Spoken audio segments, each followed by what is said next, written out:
Hello, I am Xarkun. This is World of Warships Legends. Got rank 16 Henry J. Hyde on the screen. He's the commander I'm using on the Kurfürst. For this game, we're going to be on Sleeping Giant Domination mode. And this game is pretty special. It's a little bit like the game I posted yesterday in the hood. There is a lot to unpack that happens in this battle. You know the tagline that Wargaming uses for this game? Quote, "Turn the tide," end quote.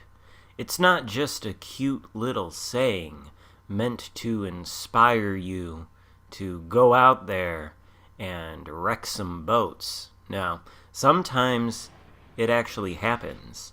And the tides in this battle are going to turn so violently and so significantly that you might be forgiven for thinking Jupiter somehow got knocked out of its orbit around the sun, crashed into the Earth's moon, sent it spinning into space, and then took over the tide control from that much smaller celestial body.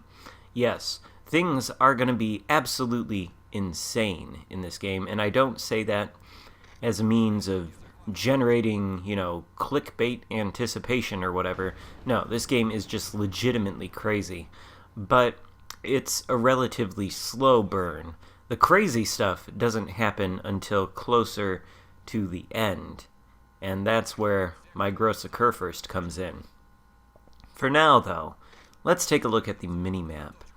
We've got a couple ships hanging north of the Charlie Cap. Some of them are pinging the Delta Cap. There are 2 destroyers there, though. The rest of our team is heading west toward Alpha. I am joining them. This map tends, like I said, I think in the hood video, to lend itself to turning into a giant cluster something. And I find that most of the time when I want to push the Charlie Cap from this spawn, it doesn't work out well for me. And it works a lot better if I sail to this side, especially in a battleship as large as the grosse Kurfürst. You definitely don't want to be on the front lines in the very beginning. It's just too big of a target, and it soaks up too much damage. You want to preserve your hit points for a good portion of the game, and then come in later and wreck everything. Essentially, that's what we're going to do here. Now, the destroyers are both in the Charlie Cap. There's an enemy destroyer spotted out there. We're taking a pot shot at a Kutuzov from across the map, who is presenting a threat to our 2 destroyers over there. And even though the island catches half the salvo, the other half hits the Kutuzov for 21,000 damage, which is definitely not a bad way to start things off. Those 2 destroyers, though, they're obviously spotted. I see torpedoes on the other side of the map. We've got a friendly cruiser hanging out north of that island to the north of Charlie. Not really in a great position to support them, at least I don't think he probably is. Not sure what kind of cruiser it is. But the rest of the enemy team is sailing through this gap in a lemming train of epic proportions. One of the destroyers has come around the corner of that island and is now sitting right in front of 5 enemy ships launching torpedoes at them. Unfortunately, I don't think a single one of those torpedoes is going to hit, and as you can imagine, with 5 enemy ships closing in on him, a Wichita being one of them, and the Wichita being equipped with radar, that destroyer's not going to last long. There he goes, and the enemy team gets the first blood medal. As far as the second destroyer still in Charlie, he's just gone down too. Right off the bat, we've lost 2 destroyers. The tide has already been turned, and it's only within the first 5 minutes of the game. But the tide is going to swing wildly again in the last 5 minutes. We've just got to get into position. Now that we don't have those 2 destroyers, though, that makes things a little trickier. Our vision of the enemies is intermittent at best, and they are soon going to be entering Charlie. That Roma and Wichita are both headed there. I'm trying to take out the Wichita, but the accuracy on these guns is just not behaving. Our final destroyer, the Udachi, is still in the Alpha Cap that he was able to secure. He's not looking too inclined to push out, and you can't really blame him with a Wichita there. Plus, the enemy GK is pushing in, and as I suspected, the Roma and the other ship are headed toward Charlie. Notice that that cruiser is still sitting behind that island north of the Charlie Cap. He's going to be the next one to go down, and things are really just going to start to spiral out of control.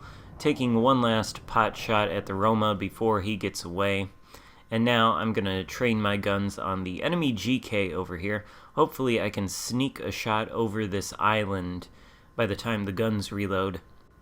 You might notice the reload on the guns is maybe a little bit longer than the last time I featured the GK. That is because I put the 420mm guns on the ship this time for maximum dank damage, you see. Or something like that. Basically, I was trying to complete the final hard mode challenge for the ongoing Venom campaign that requires you to get 175,000 damage in a regular standard tier 5 to tier 7 ship, or 210,000 damage in a legendary ship. I figured to give myself the best chance of getting that much damage in the GK, I would take the guns with the biggest alpha strike. Now, though, we finally reached our destination. We're pulling into the Alpha Cap, and things are looking pretty dire. The enemy is on the verge of flipping Charlie. One more friendly ship is going to go down very soon, and the enemies are almost a full 300 points ahead of us. We are going to have to work very hard if we want to turn this around. Things essentially look hopeless, but not all hope is lost yet. Looks like we're going to try to sneak a shot over the ridge here at the GK before we finally enter the arena. And this is where things are going to start to get absolutely insane. If you look at the score and the cap situation, and the fact that another friendly ship has just gone down, you'll notice that we're outnumbered 2-1.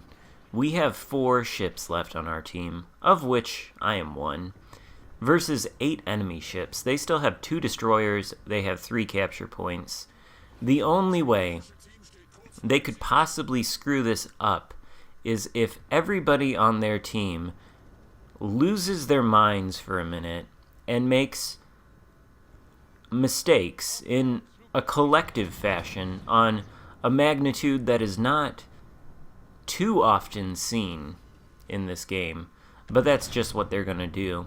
And this shot at the GK out there with 1 turret is symbolic of what's going to happen next. All 3 shells hit him for 100% accuracy. That's something that you don't see too often. We do 11k, and the front 2 turrets are about to be reloaded. We're going to shoot at the Roma, who is giving us an unhealthy amount of broadside. Running with scissors allows us to do a little bit of extra damage. We hit him very hard.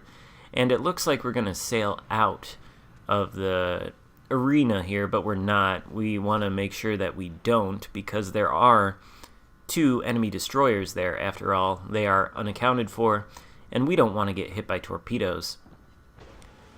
What we do want to do, though, is take out one of the Roma's turrets. So we're going to aim at those once the smoke clears. There they are. See what happens here. Ah, yeah, we destroy one permanently. Sorry, sir, I know how that feels. Not a great feeling. The Roma has lost 50% of the firepower in the front of his ship. He appears to be very unhappy about this, and he's going to start charging forward. Now, this is a little known scientific fact. Excuse the noise of my cat being a psycho. Little known scientific fact, but the GK, biggest ship in the game, has its own gravitational pull. And what that does is it sucks in enemy ships into your orbit and places them right in front of your guns. At least that's the only way I can explain what happens here next. We did take a shot at that Fletcher who came through the gap there. I think my sonar is still spotting him. He's launched torpedoes, but I don't think they're going to hit me or the enemy Yamato. Taking another shot at him, trying to kill him, RNG says nope, not going to happen. But we've got a little bit bigger problems. Now the gunless Roma is pushing in. I thought that he would be more inclined to ram me since I'm nearly full health, but it looks like he's going for the Yamato. Maybe he doesn't want to turn and flash him too much angle, but what he doesn't account for is there's a gross Kurfürst sailing broadside to him, and guess who's going to win that contest? Yep, the Roma goes down. But we're not done. 2 more enemy ships are entering the ring, a Wichita and another Roma. Don't know if the guns are going to be reloaded in time to shoot the Wichita, and he is a little bit faster, a little bit more nimble, so even though we do have the WD-40 applied to the turrets, they're not going to be on target quick enough. Instead, we're going to shoot at the Roma. I think some of the shells go through the Wichita too, but the Roma goes down, and the Wichita follows very quickly after the secondaries take him out for a close quarters expert and a double strike all in one move. In this short amount of time, we've gone from 39,000 damage done to 185,000 damage done with 3 kills, and we aren't done yet. We're still going to get a few more medals, and one of them is going to be the Kraken Unleashed. Now it is 2 friendly ships versus 3, so in terms of numerical advantage, oh no, the controller is disconnected and the secondaries are going off. We are in trouble. We're able to get a new controller very quickly. In the confusion, we see the Yamato has gone down. Couldn't quite pinpoint where the secondaries were shooting. Still kind of panicking after the controller died, but there's the Kagero. We're hoping he's already launched his torpedoes. It seems likely since the Yamato is dead, and the Fletcher torpedoes did come in from the outside of the capture circle. We hit the Kagero with the main guns for a devastating strike, the Confederate medal, and our 4th kill. Now it's just 2 ships versus us. The enemy team is just over 900 points. We're still capable of clawing this back. We know that the Fletcher has launched his torpedoes. He's out there 2 kilometers away. We're spotting him by proxy. He hasn't seen us yet. I am fairly confident that he can't launch torpedoes, so I'm going to take this corner here, maybe a little bit too carefully. Basically, I have no choice but to pursue this guy and try to kill him, otherwise we are going to lose. The enemy team is at 950 points. The Fletcher, though, he's almost got no hit points left. Honestly, our secondaries might take him out once we round this corner. And like I said, I think he expended his torpedoes. Even if he didn't, though, it looks like he is going to have screwed up as well, because he's not going to be in a position to launch his torpedoes even if he did have them. We've got the guns loaded, we've got the sonar on just in case. We're going to fire, but it's actually the secondaries that take him out for another close quarters expert and the Kraken Unleashed. That just leaves 1 enemy ship left. Enemy team's at 965 points. Where is it, though? We can maybe spot him, maybe take him out before the enemy team reaches 1,000. We're spotted. He's behind us.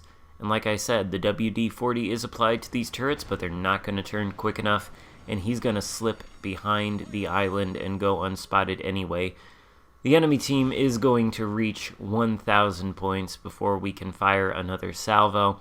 And unfortunately, on the precipice of victory, after the enemy team tried to snatch defeat from the jaws of victory, we lose. But I thought that was a very interesting game, hopefully very entertaining, and I hope you guys enjoyed it. Look at all those medals. Anyway, thank you for watching. If you did enjoy the video, leave a thumbs up and consider subscribing if you haven't already. I will see you guys all next time. Goodbye.